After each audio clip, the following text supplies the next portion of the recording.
Europe से हाल ही में एक ऐसी खबर सामने आई है जो पूरे वर्ल्ड ऑर्डर को बदल सकती है। ये कोई छोटी खबर नहीं है, ये वाकई में ऐतिहासिक है। और ये सब डोनाल्ड ट्रंप की वजह से हो रहा है। इससे भारत पर भी असर देखने को मिल सकता है। काफी लंबे अंतराल के बाद दुनिया में राजनीतिक समीकरण बदलते हुए दिखाई दे रहे हैं। जिस पश्चिमी वर्ल्ड का दुनिया में दबदबा था, वो अब धीरे धीरे कम होता हुआ दिखाई दे रहा है। पूरा मामला क्या है, चलिए आपको विस्तार में बताने की कोशिश करते हैं। डोनाल्ड ट्रंप जब से अमेरिका के राष्ट्रपति बने हैं, तब से ये लगातार यूरोप को धमकियां दे रहे हैं। ट्रंप ने हाल ही में यूरोपीय देशों से आने वाली वाइन पर 100% से अधिक टैरिफ लगाने की धमकी भी दी है। ट्रंप के कई मंत्री नाटो से भी निकलने की बात कर रहे हैं। इसी वजह से यूरोप ने अपनी सुरक्षा के लिहाज से एक बड़ा ऐलान कर दिया है, जिससे पूरा वर्ल्ड ऑर्डर बदल सकता है। यूरोपियन यूनियन, जिसमें यूरोप के 27 देश आते हैं, उसने कहा है कि वो अपना डिफेंस बजट 800 बिलियन यूरो तक ले जाएंगे, जो दुनिया में दूसरा सबसे बड़ा डिफेंस बजट होगा।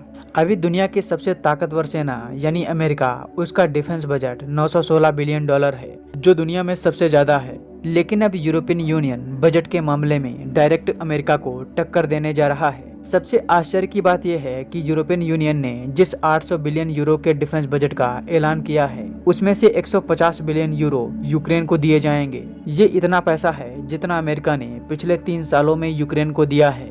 यूरोपियन यूनियन का मौजूदा डिफेंस बजट 326 बिलियन यूरो है। अब आप समझ सकते हैं कि यूरोपियन यूनियन कितनी ज्यादा डिफेंस में वृद्धि कर रहा है। यूरोपियन यूनियन ने साफ कह दिया है कि अमेरिका नाटो से निकले या ना निकले, हमें कोई परवाह नहीं है। हम अपना डिफेंस बजट इंक्रीज करेंगे और अपनी सुरक्षा खुद करेंगे। यूरोप को अब समझ आ गया है कि अमेरिका मुसीबत के समय कभी भी पलटी मार सकता है। जब अमेरिका को जरूरत थी, जैसे कि अफगानिस्तान युद्ध में, तब उसने नाटो का खूब लाभ उठाया। यूरोप के देश अमेरिका के साथ मिलकर अफगानिस्तान में तालिबान से लड़े थे। लेकिन अब जब यूरोप को जरूरत है तो ट्रंप नखरे दिखा रहे हैं। इसीलिए यूरोपियन यूनियन ने अपना डिफेंस बजट इंक्रीज करने का फैसला लिया है। इससे भारत को भी फायदा हो सकता है, क्योंकि जब ये लोग अपना डिफेंस बजट बढ़ाएंगे तो ये भारत से भी पिनाका जैसे रॉकेट सिस्टम खरीद सकते हैं। यूरोप को अब फ्रांस लीड करेगा, क्योंकि यूरोपियन यूनियन में फ्रांस ही एक ऐसा देश है जिसके पास परमाणु हथियार हैं और स्वदेश निर्मित राफेल जैसे विमान हैं। ब्रिटेन यूरोपियन यूनियन का मेंबर नहीं है, वो 2020 में इससे बाहर हो गया था। अगर हम दुनिया की शीर्ष महाशक्तियों के डिफेंस बजट को देखें तो हम उसमें काफी पीछे हैं। दुनिया में सबसे ज्यादा अपनी सेना पर खर्चा अमेरिका करता है, जो 916 बिलियन डॉलर के करीब है। वहीं दूसरे नंबर पर चीन है, जिसका डिफेंस बजट 300 बिलियन डॉलर है।